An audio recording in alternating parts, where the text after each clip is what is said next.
While the focus on the new coalition government, it's easy to lose sight of the issues Israelis really care about. During the election, the top issue was actually the high cost of living. 53% of the voters said it was their top priority in choosing a candidate. That's according to a poll released by Israel's Channel 10. Only about 1 in 4 people said security was their top issue. This despite the focus by Prime Minister Benjamin Netanyahu on countries like Iran. Speaking of Netanyahu, he was seen as the leading candidate on security issues by nearly 4 in 10 Israelis. As for the economy, Moshe Kolon, the leader of the Kulano party, was favored by 3 in 10 Israelis.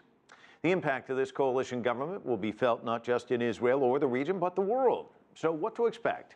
I asked Ron Kampeas. He's the Washington bureau chief for the Jewish Telegraphic Agency. Well, it's probably the most right-wing government in Israeli history. It's definitely the most right-wing government since 1993 in the Oslo Accords.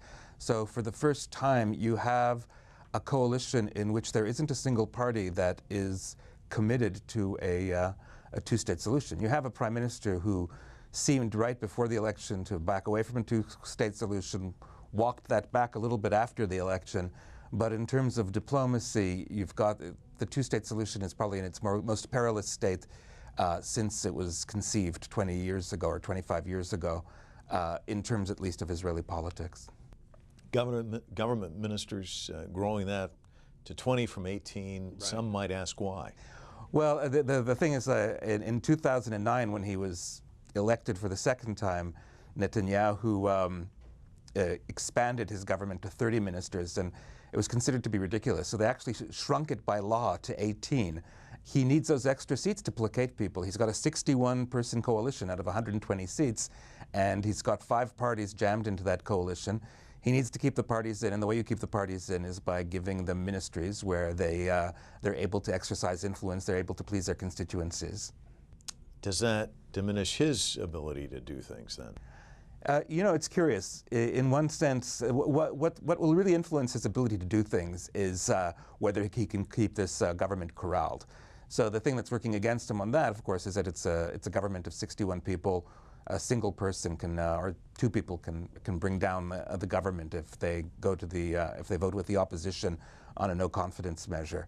So that will be tough. They have leverage. On the other hand, ideologically, at least as far as diplomacy goes, it's a fairly straight up the middle, that's a straight up the right-wing government. Reuven Hazan said this, quote, "Yeah, this is not the government that will be able to bridge the gap between Israel and America and Europe." Would you agree with that? What's going to be the impact on the international community? There is going to be an impact. There's already, in Europe, there are already steps towards boycotting products from the West Bank that are made in settlements. There's a despairing of coming towards a two-state solution by leaving it up to the parties themselves. And there's a seen as a need for a two-state solution in terms of stability, in terms of human rights for the Palestinians. So there's going to be greater pressure to press for that in international forums.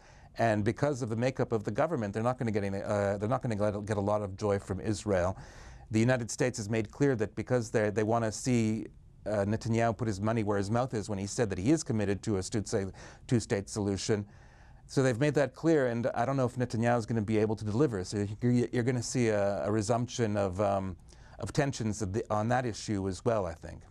How do you see this moving forward for Netanyahu, who's the strong personality, and yet in many ways he's kind of boxed himself in, hasn't he?